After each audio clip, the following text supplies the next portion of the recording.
National highways వచ్చాయి. ఒక ఆలోచన, ఒక చిన్న ఆలోచన. నేను మలేషియాకి వెళ్ళాను 96, 97 ఆ ప్రాంతంలో.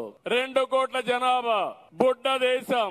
ఆ 2 కోట్ల జనాభా ఉండే దేశం అప్పట్లోనే 8 లేన్ రోడ్డు ఉండేది. అది చూసిన తర్వాత 120 కోట్ల జనాభా భారతదేశం, మనకి ఇలాంటి రోడ్డు లేదని ఆనాటి ప్రధానమంత్రికి చెప్తే ఎట్లా చేస్తామంటే నాకు వదిలిపెట్టమని నెల్లూరు నుంచి చెన్నై వరకు మొదటి రోడ్డు వేయించిన పార్టీ తెలుగుదేశం పార్టీ.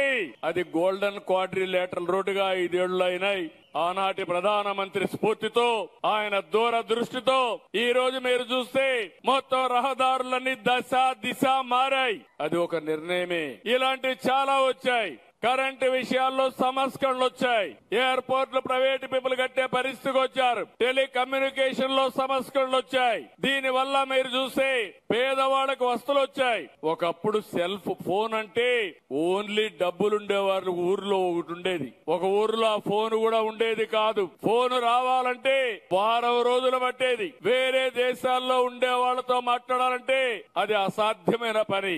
అలాంటివన్నీ ఉన్నప్పుడు ఆ రోజు చేసిన నిర్ణయం వల్ల మీరు ఒక్కసారి ఆలోచిస్తే ఈరోజు అందరి దగ్గర సెల్ ఫోన్లు ఉన్నాయి. ఈ రోజు ఆ కుర్రాన్ని చూశాను. కుర్రాన్ని చూస్తే పాపం వాళ్ళ తండ్రి ఇద్దరు కలిసి చెల్లిని చదివించి అక్కను చదివించాలని త్యాగం చేశాడు. ఇక్కడికి వస్తే సెల్ఫీ తీసుకున్నాడు పవన్ కళ్యాణ్ తో. టెక్నాలజీ వాడగలుగుతున్నాడు, తెలివితేటలున్నాయి. కానీ ఫర్దర్ గా చదువుకోకపోతే కడాన ఎలక్ట్రీషియన్ గానే మిగిలిపోతాడు. మీరు ఇది ఆలోచించాల్సిన అవసరం ఉంది.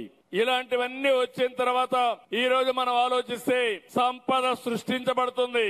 కానీ ఆ సంపద కొంతమందికి వస్తా ఉంది.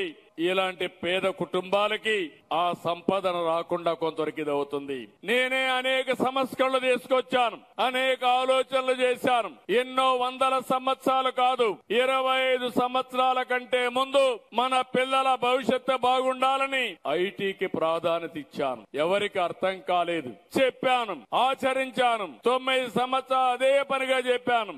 ఆ రోజు నేను తీసుకొచ్చిన సంస్థలు ఈ రోజు చూస్తే తెలుగు వారు బాగా చదువుకున్నారు, ఐటీలో ప్రాముఖ్యత పొందారు, విదేశాలకు వెళ్లారు. ఈ రోజు అమెరికా లాంటి దేశంలో అమెరికన్స్ కంటే 2 ఇంతల ఆదాయం తెలుగువాడు సంపాదిస్తున్నా అంటే అది 25 ఏళ్లలో సాధ్యమైందంటే అది ఆ రోజు విజన్ అని చెప్పి నేను మీకు తెలియజేస్తున్నా.